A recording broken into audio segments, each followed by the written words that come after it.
Muy buenos días. Gracias por asistir a nuestro webinar, la cartografía, una herramienta de análisis integral en la planificación de proyectos de obra civil. En este momento le paso la palabra a mi compañero René Rosas.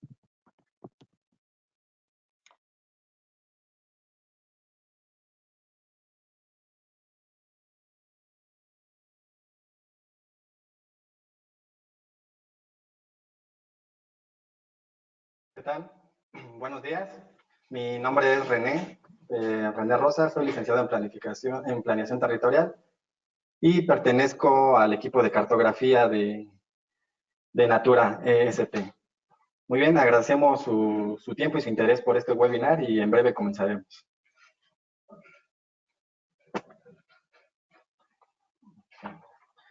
Bueno, les hablaré un poco del contenido de lo que va a abarcar este webinar. Partiremos de contextualizar un poco la cartografía como herramienta de análisis integral y por qué la consideramos así. Abordaremos de manera general los aspectos técnicos, sociales y ambientales que nosotros analizamos durante la planificación de algún proyecto de obra civil o energético.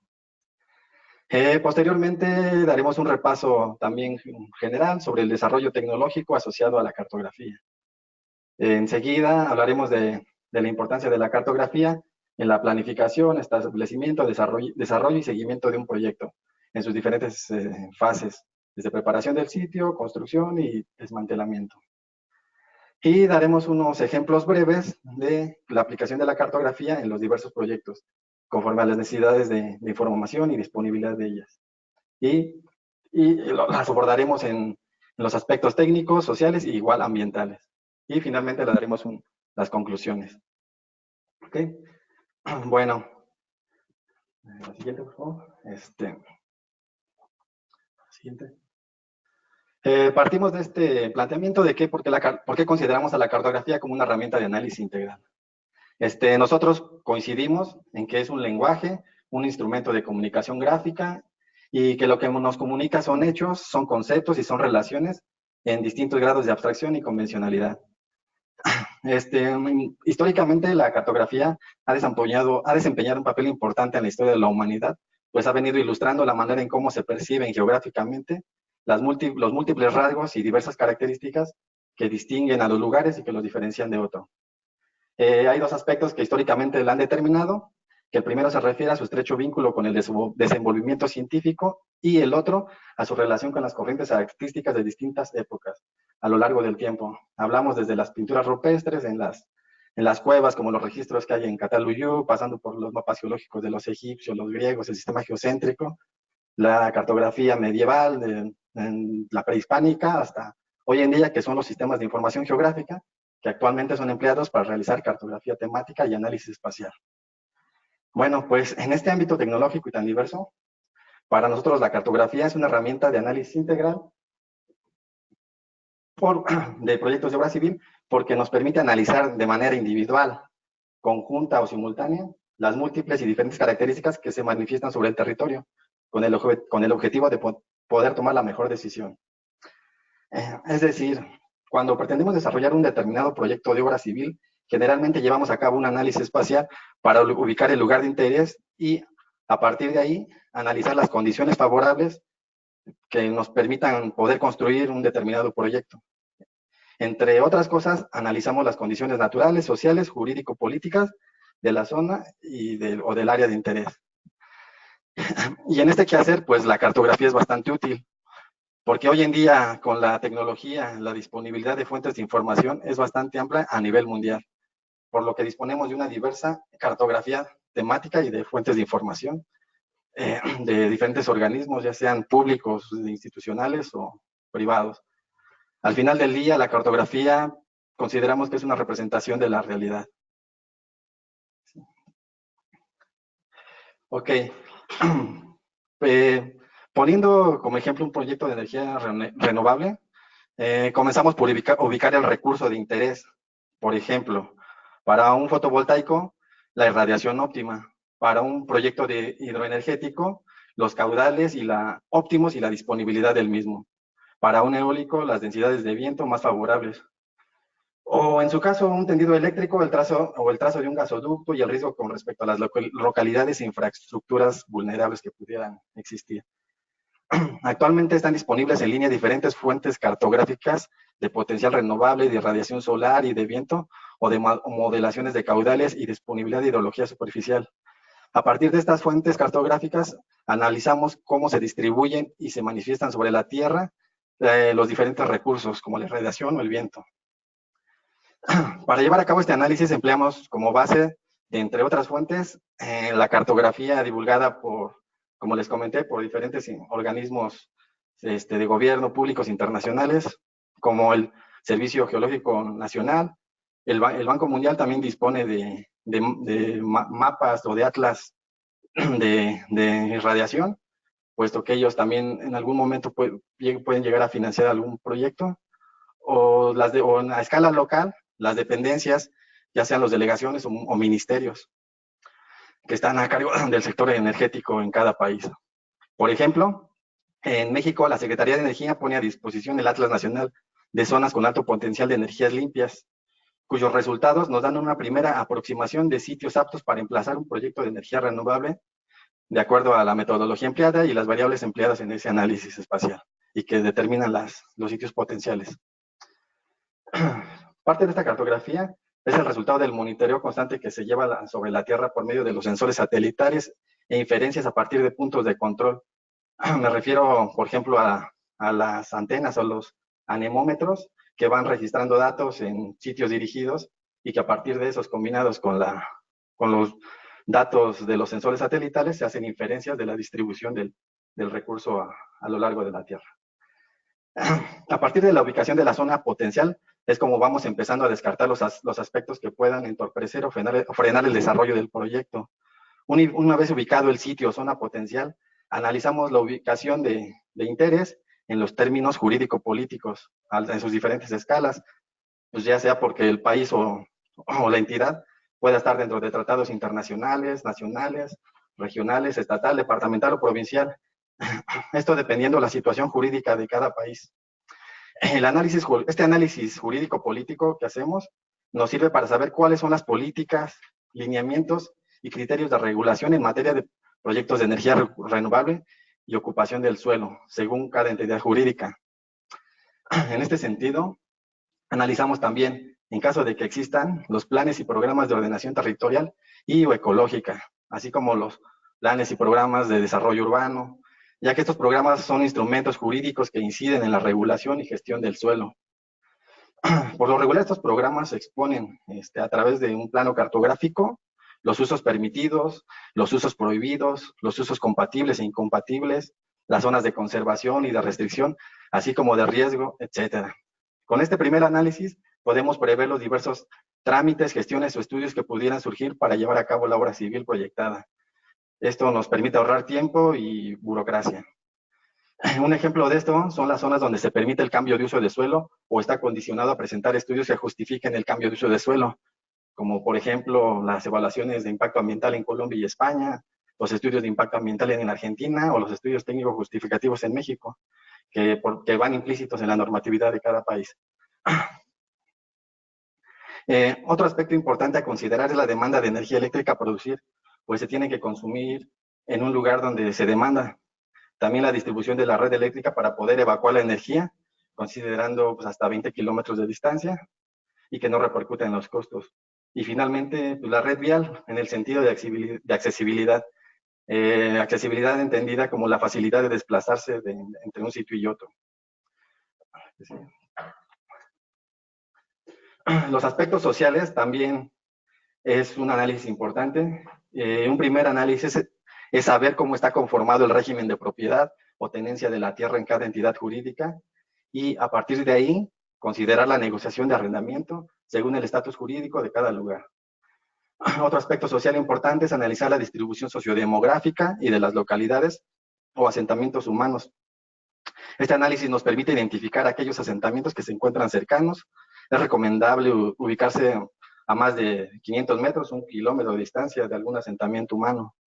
Pues a menor distancia, tomando en cuenta que los proyectos tienen una amplia extensión superficial, es probable causar algún tipo de impacto a la población, ya puede ser visual, auditivo, por dispersión de emisiones, lo cual puede implicar, de acuerdo a nuestra experiencia de Natura, llevar a cabo estudios de impacto visual, estudios de fragilidad del paisaje, estudios de ruido o de dispersión de emisiones, los cuales muchas veces son solicitados por la misma autoridad. Bueno, a partir de los datos estadísticos o censales de cada país y geográficos, es preciso llevar a cabo un análisis espacial sociodemográfico. Conocer la distribución sociodemográfica nos permite también, entre otras cosas, conocer ciertas condiciones sociales de la población y su distribución en el territorio. También identificar densidades de población o las carestías en cuanto a abastecimiento de servicios públicos, así como para interpretar la dinámica social. Este análisis es bastante útil y forma parte de las bases para poder llevar a cabo un plan de gestión social. Como parte de la recopilación de datos e información, también llevamos a cabo técnicas de cartografía participativa, donde los pobladores son los proveedores de información según su percepción del espacio o cosmogonía. Esta técnica es bastante útil para recopilar información puntual, que muchas veces los datos censales no alcanzan a darnos. Y pues, ¿quién mejor para darnos esa información puntual que la gente que ha vivido ahí toda su vida? Este tipo de técnicas nos permite identificar los sitios frecuentados por los pobladores de valor cultural o religioso, los cuales, por usos y costumbres, dependiendo del lugar, pues se deben de respetar. Es importante mencionar también que algunos sitios ancestrales o de alto valor natural y paisajístico están protegidos por la UNESCO, por lo que es importante analizar la distancia del proyecto con respecto a dichos sitios, ya que muchas veces son restrictivos en determinados perímetros y estar dentro de algún sitio identificado como arqueológico puede implicar que la autoridad solicite llevar a cabo algún estudio arqueológico, como es a la Natura le ha tocado llevar este tipo de estudios en Chile o en México, y esto puede alargar los tiempos, ¿ok? También los aspectos ambientales son importantes a considerar. Pues ya una vez ubicado el potencial, descartando algunos aspectos sociales o considerando, continuamos con la identificación del sitio, descartando las restricciones de carácter ambiental.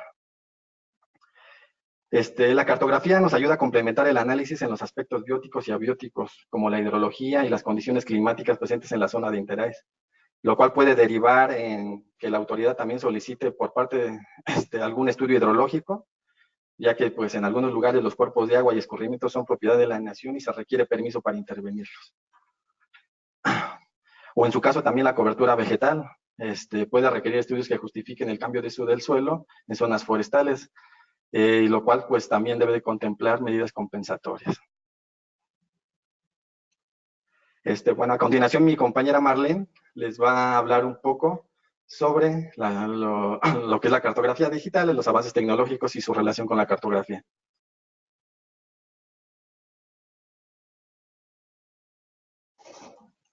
Hola, buenos días. Mi nombre es Maren Maqueda, soy ingeniero topógrafo y fotogrametrista y soy cartógrafo en Natura. Les voy a hablar sobre los avances tecnológicos en la cartografía.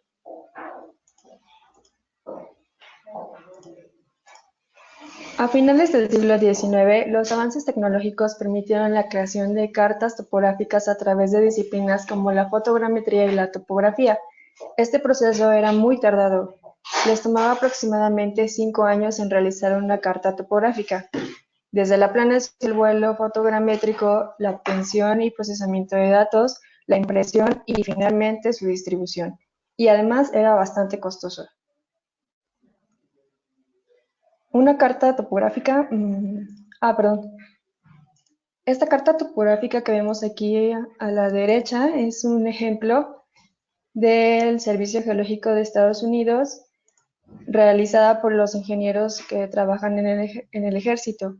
Podemos observar las curvas de nivel maestras, curvas de nivel ordinarias y otros aspectos de interés como escurrimientos, cuerpos de agua, caminos y el límite internacional entre Estados Unidos y Canadá.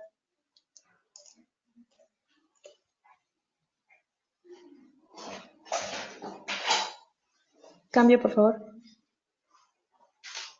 Posteriormente, en los años En los años 70 y 90, a través del uso de computadoras, inició la digitalización de las cartas topográficas. Se impulsó el uso de la percepción remota y el análisis de datos y creación de mapas topográficos y temáticos a través de sistemas de información geográfica. Actualmente, la obtención de información del terreno es más fácil y económica por medio de las imágenes de satélite, las cuales nos permiten monitorear en tiempo real lo que sucede alrededor del planeta y además nos proporcionan datos históricos que pueden ser de relevancia para la planeación de un proyecto. Desde 1972, la NASA, en conjunto con el Servicio Geológico de Estados Unidos, a través de su programa Landsat, han obtenido imágenes de la Tierra sin interrupciones, las cuales se encuentran disponibles para descarga desde la página del Servicio Geológico de Estados Unidos. Los satélites Landsat 8, lanzado en 2013, y Landsat 7, lanzado en 1999, nos proporcionan imágenes de la misma zona cada 16 días, con una resolución de 15 a 30 metros por píxel. De igual forma, el satélite Sentinel, lanzado por la Agencia Espacial Europea en 2015, nos proporciona imágenes cada 10 días con una resolución de 10 metros. Como dato adicional, el satélite Landsat 7 será sustituido por el satélite Landsat 9 en diciembre del 2020. Cambio, por favor.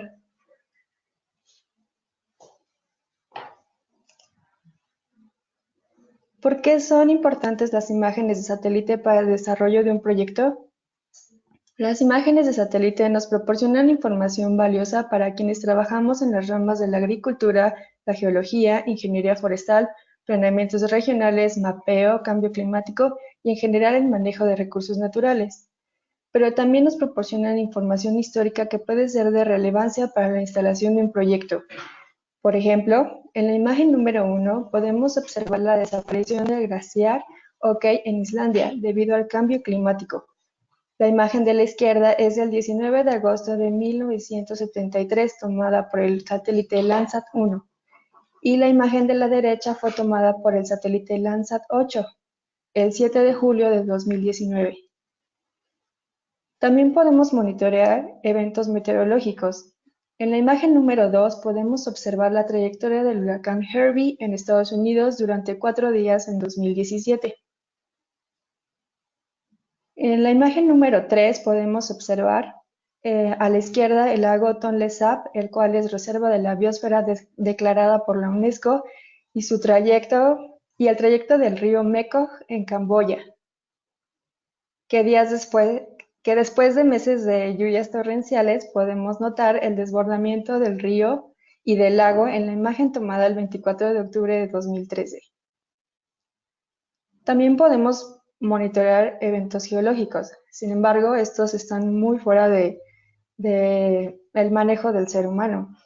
En la última imagen podemos observar el antes y el después del tsunami que impactó la costa este de Japón en 2011. La imagen de la izquierda fue tomada 12 días antes del terremoto. La imagen de la derecha fue tomada un día después del terremoto y se puede observar la zona afectada por la inundación. En el círculo rojo podemos observar la ciudad de Sendai, cómo fue inundada después del tsunami. Estos ejemplos de eventos de cambio climático, meteorológicos y geológicos nos sirven para determinar qué zonas son más propensas a sufrir desastres naturales. Si decidimos instalar nuestro proyecto cercano a estas zonas, tendríamos que tomar las medidas necesarias para garantizar la seguridad del personal que labora en las instalaciones. También considerar construir infraestructura resistente a estos eventos y considerar contratar un seguro que cubra estas eventualidades. Le cedo la palabra a mi compañera Viviana.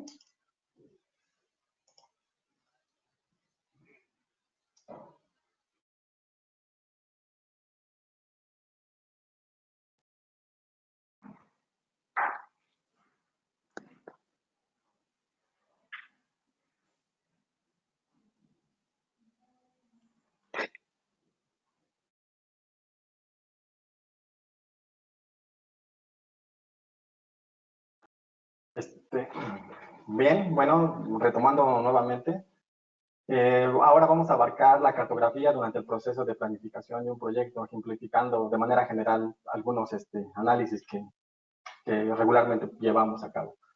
Que sigue, por favor.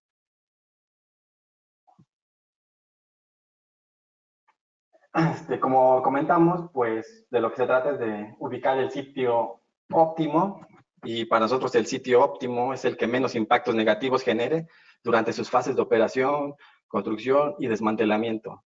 Impactos adversos en el aspecto técnico, es decir, que pues existan lo que sea de manera segura instalar la infraestructura.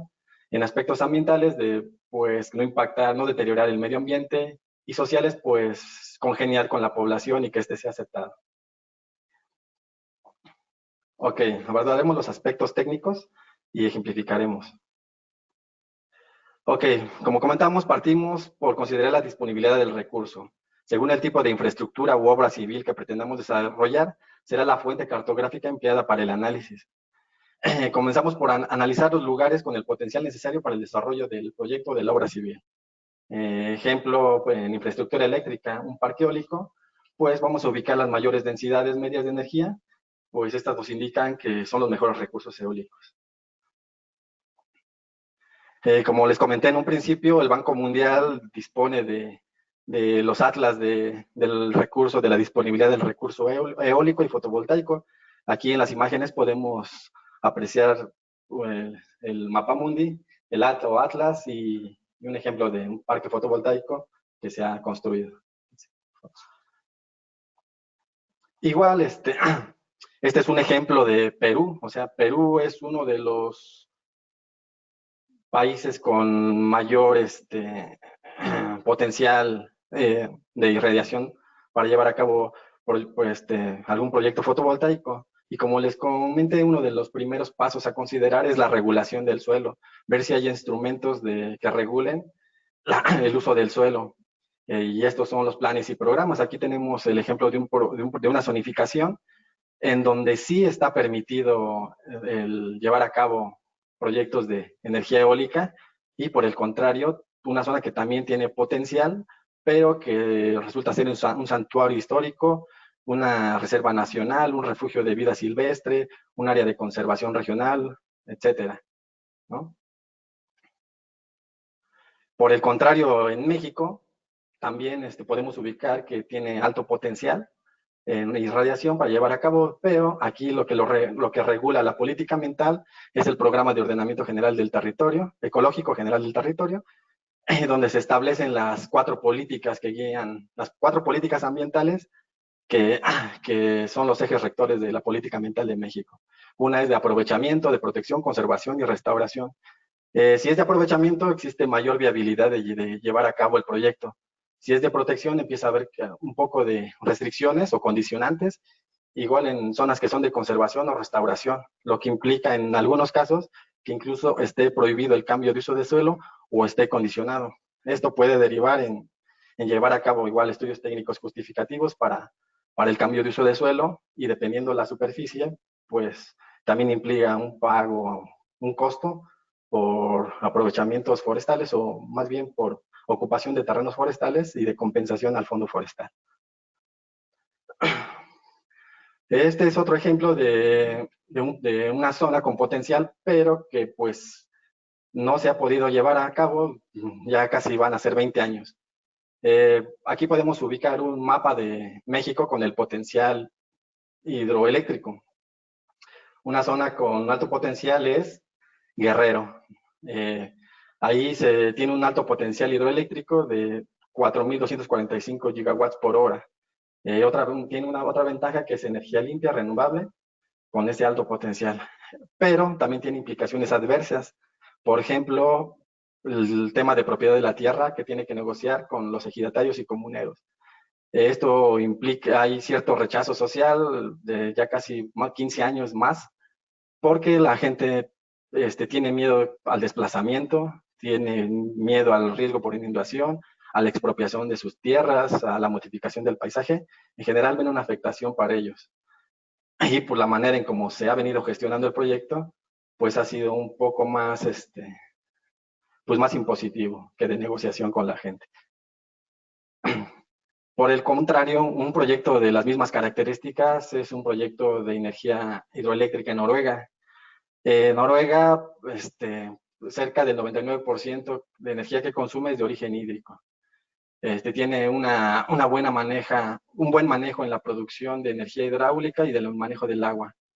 ¿Por qué? Pues porque cuenta con las condiciones favorables para llevar a cabo este tipo de proyectos.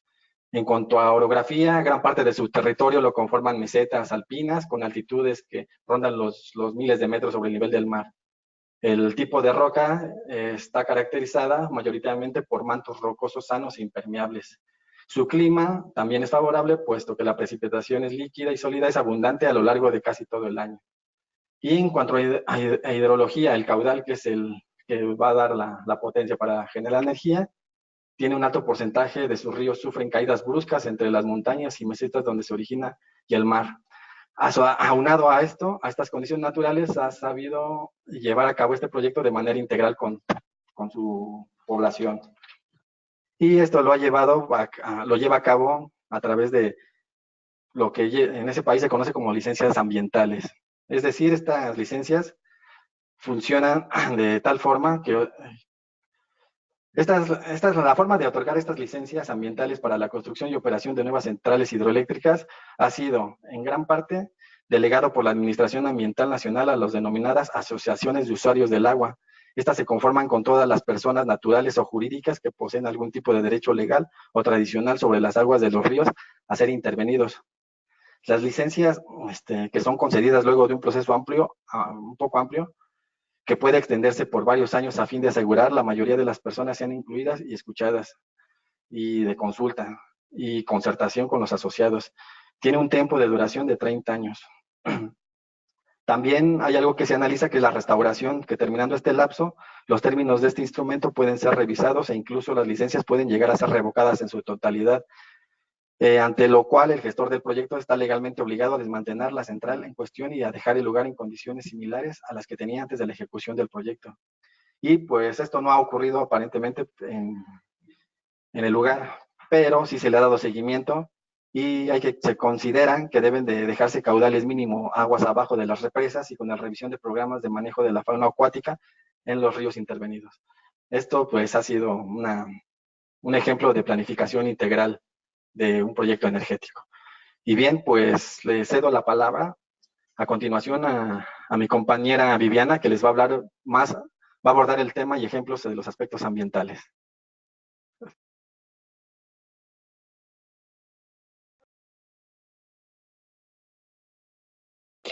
Hola, muy buenos días. Mi nombre es Viviana, soy ingeniero en recursos naturales renovables y pues quisiera darles las gracias por acompañarnos hoy en este webinar. Y pues antes de entrar de lleno en los aspectos ambientales a considerar para el desarrollo y construcción de proyectos de obra civil, me gustaría retomar un poco lo que han comentado mis compañeros.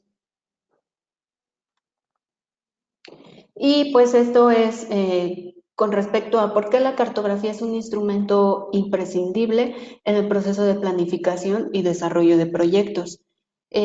Pues esto es ya que muchos de los rasgos de un lugar representados en un mapa nos aportan mucha información que es de evidente interés científico y técnico que nos sirven como respaldo para la toma de decisiones. Así también, pues hemos visto que el desarrollo tecnológico ha sido un factor muy importante para la creación de mapas mucho más exactos. Y pues en lo que respecta a los aspectos a considerar para la planeación de proyectos, yo les voy a hablar un poco sobre los aspectos ambientales.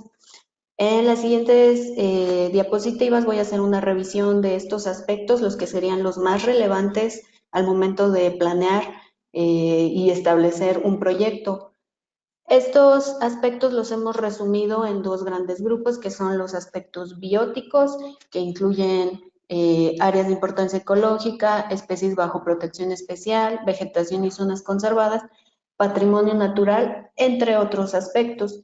Y los aspectos abióticos, que incluyen la regulación del suelo, orografía y relieve, aspectos hidrológicos, geológicos y edafológicos, y los riesgos. Siguiente, por favor. Para empezar con las áreas de importancia ecológica, me gustaría mencionar que en una primera fase, al momento de hacer planeación, se recomienda hacer una revisión de la ubicación del proyecto planteado con respecto a las áreas de importancia ecológica.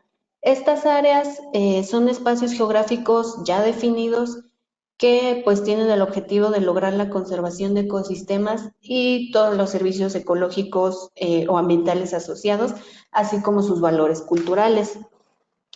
Estas áreas de importancia ecológica son pues las áreas naturales protegidas o como se les llama en otros países, áreas silvestres protegidas, los sitios Ramsar, áreas de importancia para la conservación de las aves, que son las AICAS, como se conocen, regiones marinas prioritarias, regiones terrestres prioritarias y pues entre otras.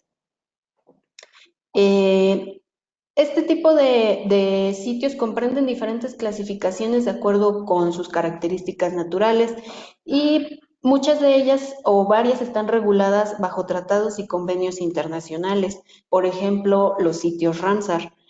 Pero también algunos países tienen clasificaciones propias conforme a los diferentes niveles de jurisdicción, por ejemplo, áreas protegidas a nivel estatal, a nivel municipal o local e incluso a nivel regional. Al siguiente, por favor.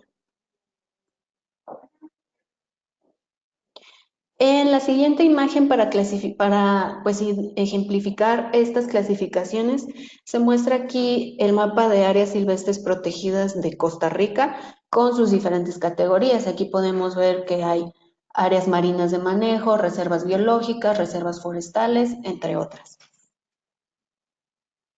Siguiente, por favor. Aquí en este mapa, también para ejemplificar, se muestra el área de un proyecto en Chile y las distancias con respecto a las áreas de conservación, como son, por ejemplo, aquí tenemos una reserva nacional, más bien 2 reservas nacionales. Y bueno, en este sentido, es de gran importancia hacer una revisión previa, por si se diera algún caso en el que el área proyectada para la construcción de algún proyecto cayera dentro o muy cerca de un área de protección, para tomar las medidas necesarias para evitar conflictos y, en su caso, apegarse a los lineamientos establecidos en la legislación aplicable, de acuerdo a cada país o a cada región.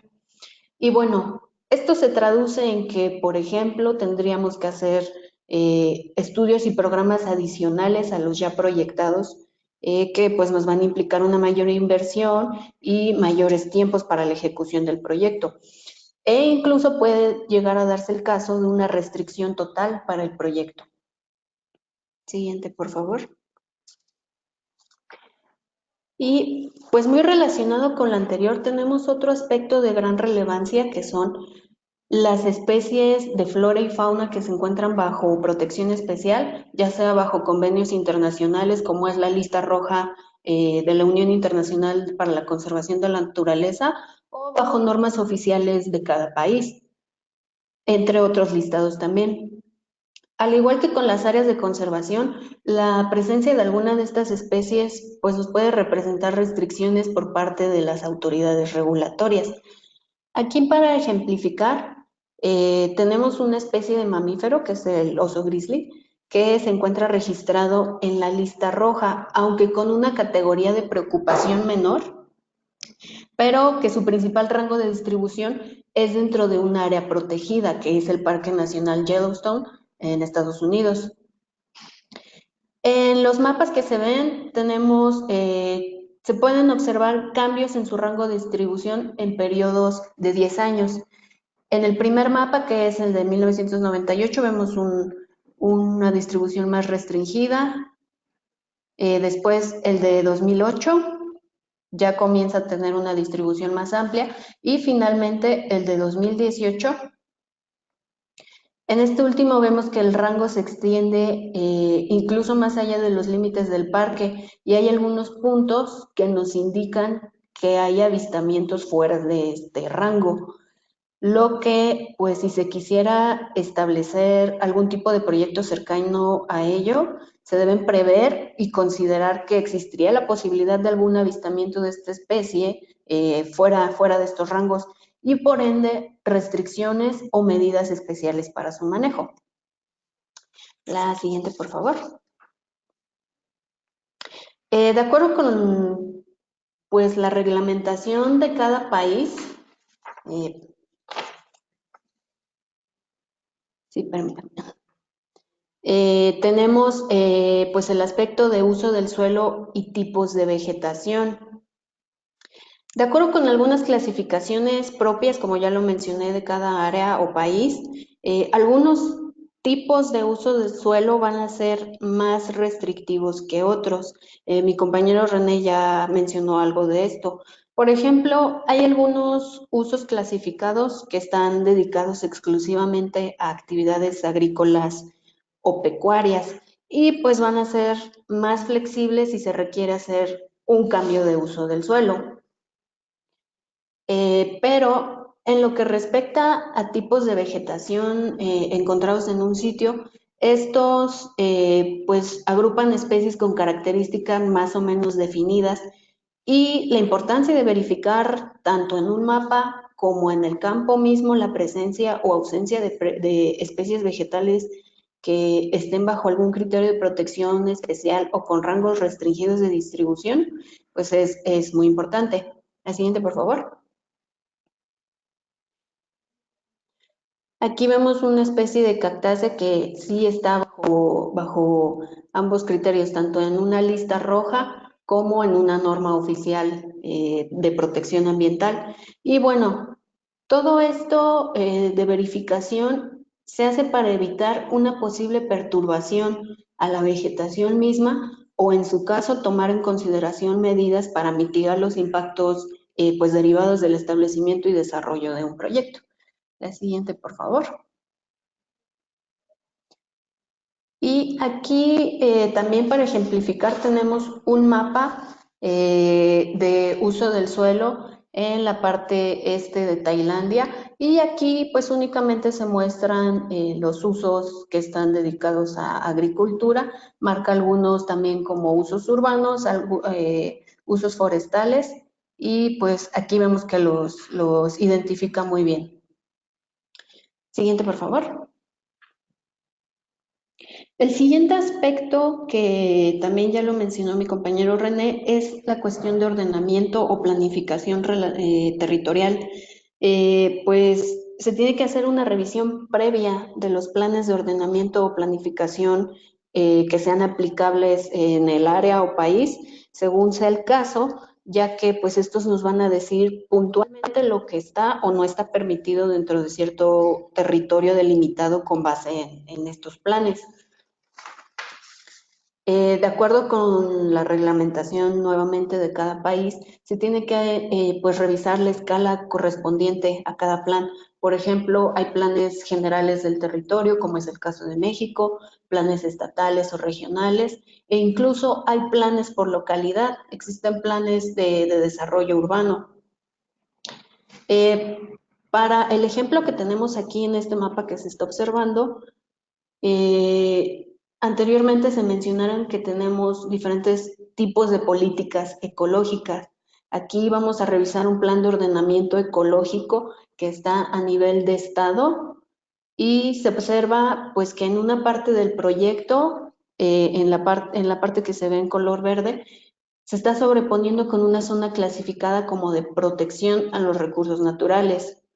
Y dado que en este ordenamiento en este ordenamiento que aplica, ya están delimitadas unidades geográficas con ciertos lineamientos que buscan resguardar las áreas con un alto grado de conservación o con rasgos ecológicos relevantes. Y pues con esto se encuentra cierta complejidad que puede poner en riesgo nuestro proyecto, ya que pues nos implica restricciones e incluso esto nos llevaría a mayores costos, tanto en tiempos, tiempos de ejecución adicionales a los que tenemos planteados, porque muy probablemente se requerirán realizar o ejecutar programas de conservación de la biodiversidad, rescate y reubicación de fauna y flora, o, en su caso, programas de conservación y manejo de especies en riesgo, si es que se encuentran en el área. Adicional a esto también, pues, podemos vernos en la situación de que hay que hacer trámites como permisos y gestiones para la ocupación de superficies que ya están determinadas como de protección y pues también estudios que sustenten que no se va a afectar a los ecosistemas que están dentro de estas superficies. Eso es con respecto a los planes de ordenamiento. Con lo que respecta pues a rasgos de relieve y de orografía, tenemos que, permítanme.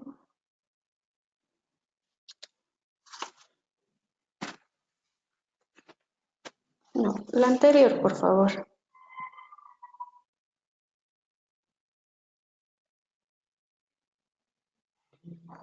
Bueno, con lo que respecta a estos rasgos físicos, que serían la orografía y relieve, rasgos físicos del terreno de emplazamiento de un proyecto, es necesario revisarlos, ya que cuando se tiene un relieve muy escarpado o muy accidentado, en donde encontramos grandes elevaciones y pendientes pronunciadas, se va a involucrar una mayor planeación en la construcción de la obra civil. Y bueno, aquí tenemos en la siguiente diapositiva, por favor. Tenemos un ejemplo de una zona con un relieve muy abrupto, en donde se observan en color rojo pendientes que están entre los 100 y los 400, 100 y 400%, que son inclinaciones de hasta casi 80 grados. Es un área de cañón. Y puedes ir a la anterior, por favor.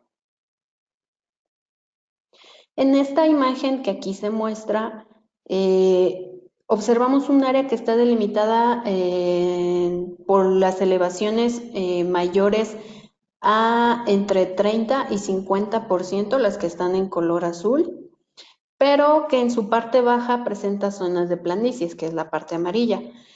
Por ejemplo, para el establecimiento de proyectos energéticos, como son los parques fotovoltaicos, es preferible tener pendientes en el terreno que sean menores al 5%, que pues son zonas que corresponden a planicies y llanuras.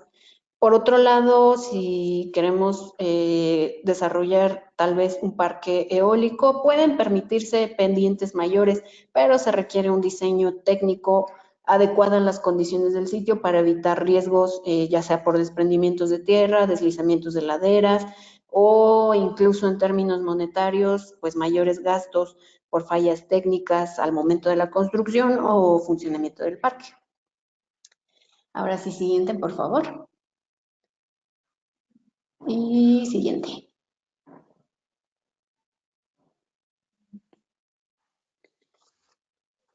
Muy bien. En lo que se refiere, pues, a los rasgos hidrológicos,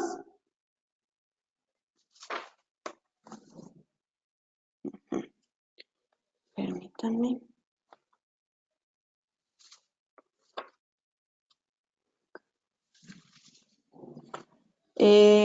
Bueno, en cuanto a lo que respecta a rasgos hidrológicos, nuevamente hay que corroborar si existen cuerpos de agua, ya sean estos pues lagos, lagunas, cuerpos artificiales, e incluso puede ser también infraestructura hidroagrícola, además de la existencia de zonas inundables, corrientes o escurrimientos de agua, ya que dependiendo de la naturaleza del proyecto, ya sea un proyecto energético, un proyecto de obra civil, incluso un desarrollo urbano, pues estos rasgos nos pueden representar algún tipo de riesgo.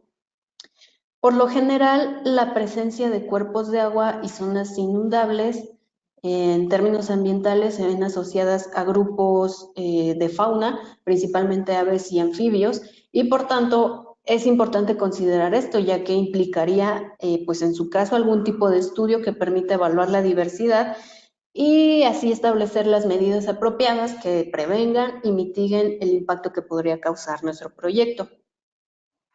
Aquí en este mapa vemos una cuenca en Bután, en donde se aprecian los ríos y escurrimientos que le dan forma. La siguiente, por favor. Y bueno, también hay que considerar mucho que en algunos países existen restricciones para la construcción cerca de cauces e incluso sobre estos cauces. Por ejemplo, en México existe un organismo regulador que es la Comisión Nacional del Agua, que pues entre otras cosas se encarga de expedir permisos y concesiones para el uso de aguas de la nación y la ocupación de los terrenos considerados también como de la nación. Aquí en este ejemplo que presentamos, tenemos el área de un proyecto en donde cruzan varias corrientes y hay dos cuerpos de agua de tamaño considerable dentro del polígono. En color amarillo se ve lo que sería la zona federal.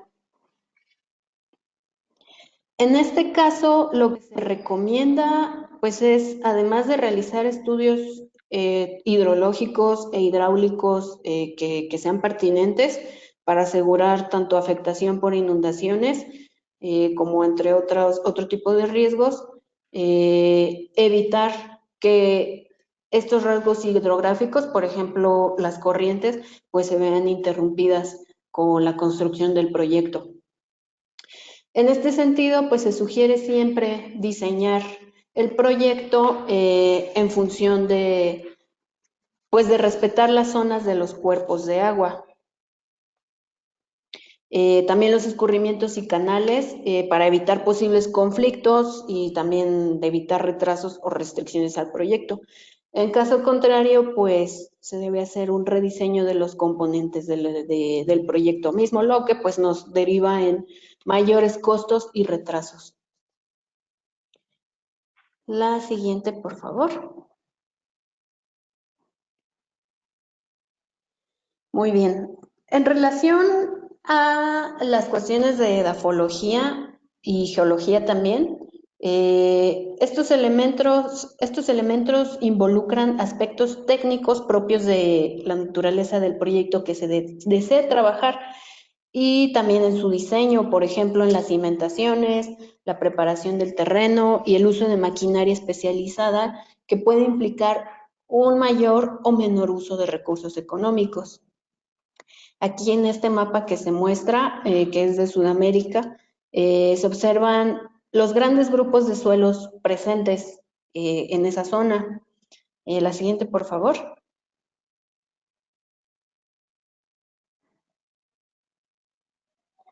Algunas pues de las características principales que hay que estudiar sobre cuestiones de edafología refieren mucho a las propiedades físicas como son la textura, la permeabilidad, densidad aparente, pedregosidad y estabilidad de agregados, también entre otras cosas, los cuales pues pueden ser de gran interés al momento de diseñar un proyecto, ya que nos van a aportar la información necesaria sobre el comportamiento de los suelos mismos, qué potencialidades tiene y los posibles riesgos.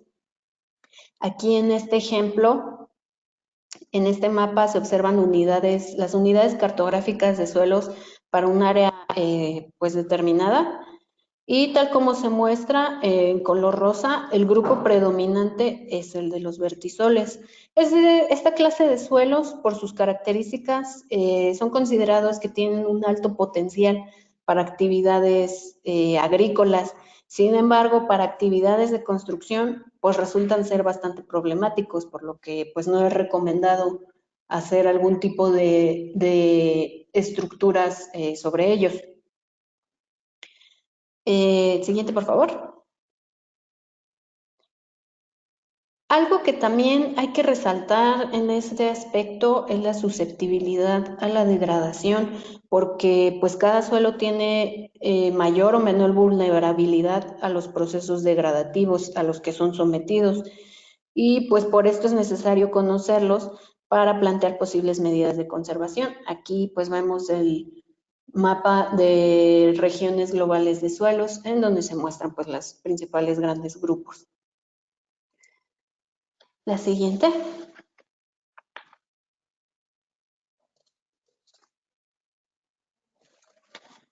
Aquí vemos también un mapa de la vulnerabilidad a la erosión hídrica. Y bueno, si lo comparamos con con algún mapa de las clases de suelos, pues podremos encontrar que algunos precisamente pues son más susceptibles. Siguiente.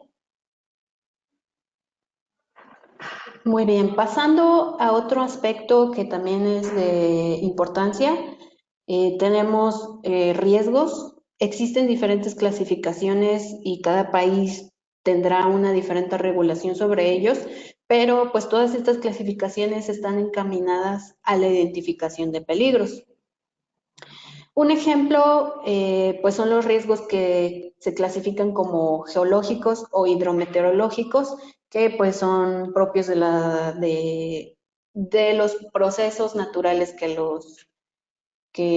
los derivan. Aquí en el primer mapa, en el de la izquierda, tenemos un ejemplo de mapa de vulnerabilidad social por riesgos hidrometeorológicos, y aquí se muestran las viviendas afectadas por este tipo de fenómenos, y pues se resaltan aquellas que están consideradas como viviendas irrecuperables, que aquí lo mencionamos, son aquellas en las cuales la calidad constructiva ya es tan precaria que no hay forma de mejorarla y prácticamente se tiene que construir una nueva vivienda.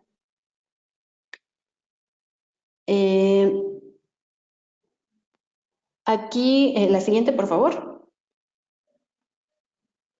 Aquí en esta imagen se observa una población que está ubicada en una zona de ladera y también junto a una zona forestal, los cuales pues nos van a representar factores de riesgos. Aquí vemos lo que es, bueno, una población expuesta a un riesgo por deslizamiento y un riesgo por incendio forestal. ¿Puedes ir al anterior, por favor?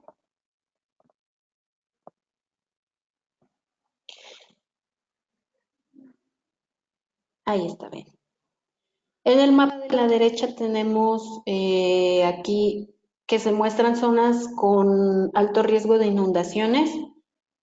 Es un mapa para la zona de Bogotá. Siguiente, por favor. Y también en el ejemplo de la imagen está una comunidad establecida totalmente dentro del área de inundación, por lo que pues el peligro será constante y va a derivar en afectaciones y pérdidas materiales, monetarias y en casos extremos también pérdidas humanas. Y bueno, si esto no se toma en consideración, lo mismo ocurrirá con cualquier otro tipo de desarrollo fuera de desarrollos urbanos o sociales o algún tipo de proyecto, nuevamente si no consideramos los factores de riesgo y la vulnerabilidad. Siguiente. Aquí este mapa también para ejemplificar tenemos una zonificación de áreas potenciales de incendios forestales en Estados Unidos, que bueno, nos servirá como referencia si queremos hacer el desarrollo de algún proyecto en una zona que está considerada como forestal. Y bueno, en lo que respecta a aspectos ambientales, estos serían los más relevantes. A continuación también mi compañera Marlene va a hablarnos un poco acerca de los aspectos sociales. Le cedo la palabra a ella.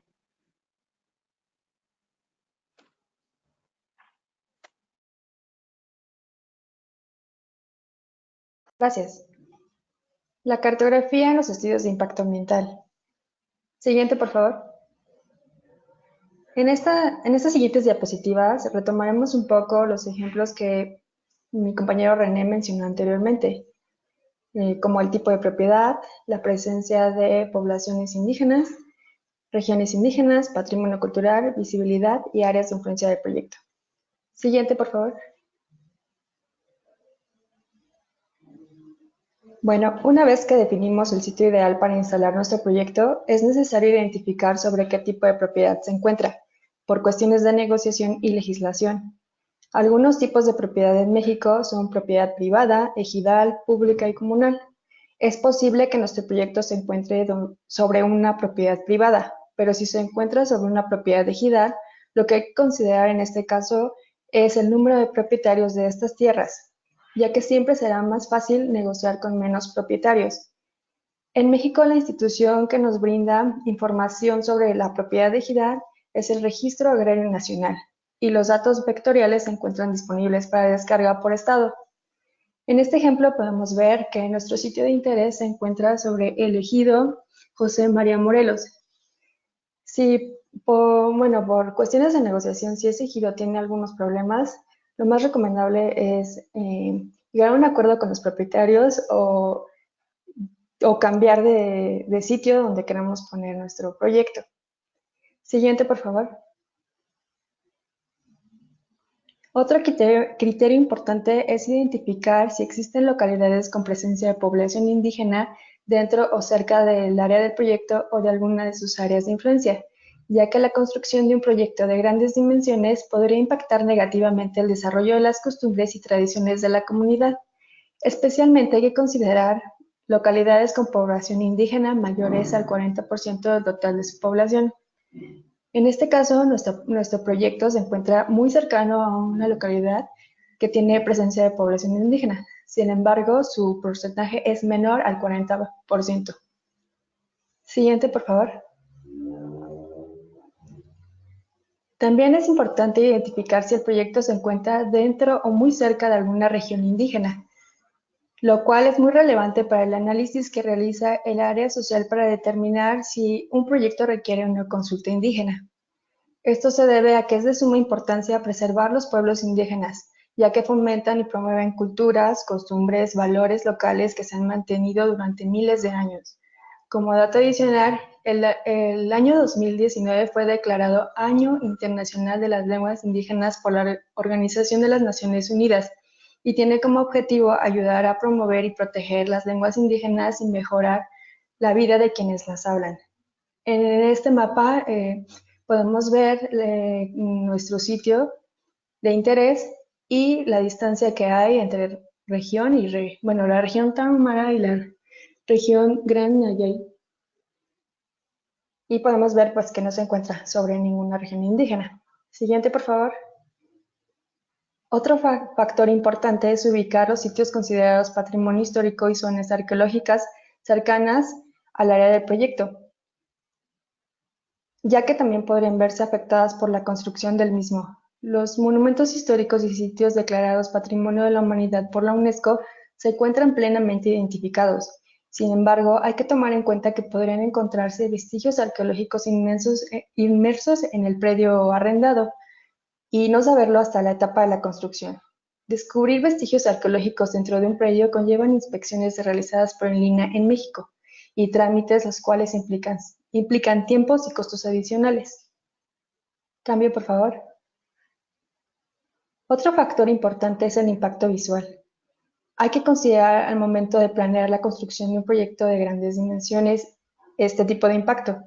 Visualmente podríamos afectar las localidades que se encuentran cercanas y además interferir en sus costumbres.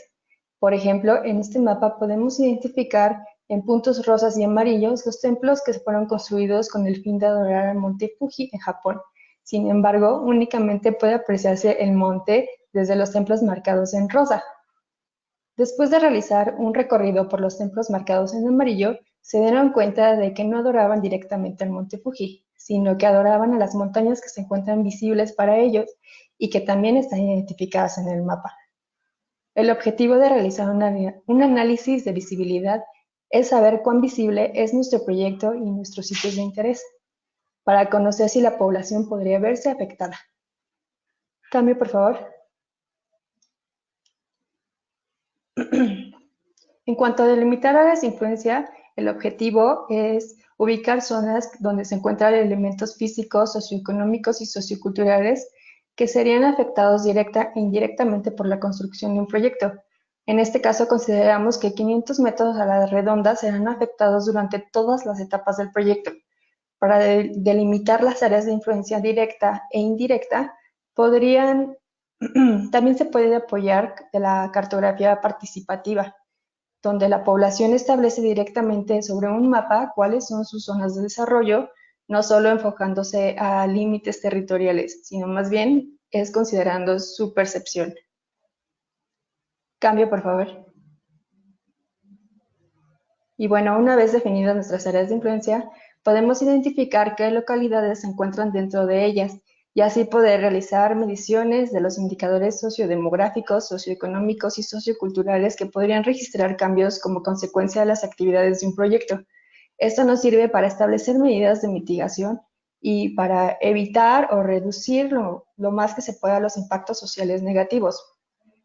Y bueno, podemos resumir que la cartografía apoya gráficamente la realización de evaluaciones de impacto social, delimitando zonas donde se encuentran localidades que podrían verse afectadas por la construcción de un proyecto, tomando en cuenta aspectos culturales y la percepción de los habitantes del lugar, con el objetivo de definir estrategias para impulsar el desarrollo de la población sin generar conflictos sociales.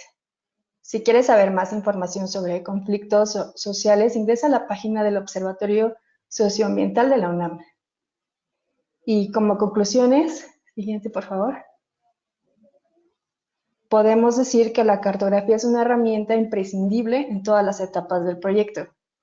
Nos facilita la transmisión de ideas, nos proporciona información detallada de nuestro entorno, lo que nos permite tener un manejo adecuado de los recursos y es una herramienta clave que nos ayuda a tomar decisiones.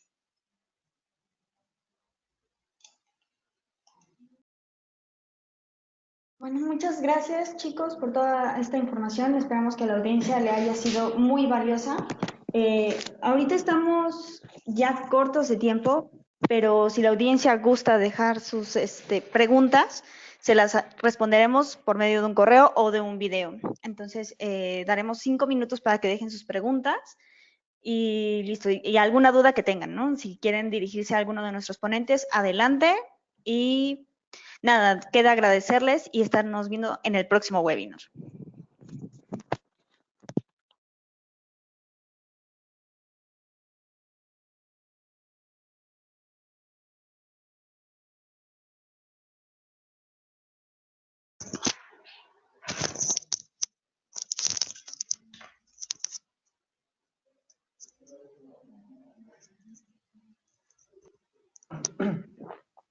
Pues muchas gracias por su interés en este tema y por su asistencia. Nos vemos hasta la próxima.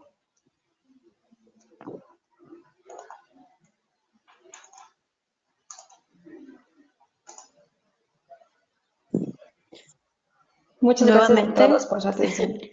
Sí, nuevamente les agradecemos. Esperamos que pues toda la información que aquí presentamos les haya sido de utilidad. Como mencionó nuestra compañera Paola, si tienen alguna duda, alguna pregunta, pues por aquí estaremos al pendiente para poderla contestar. Y si no, pues por ahí dejarán también los correos o pues haremos algún tipo de video si es que sería necesario. Muchísimas gracias y pues nada, nuevamente gracias.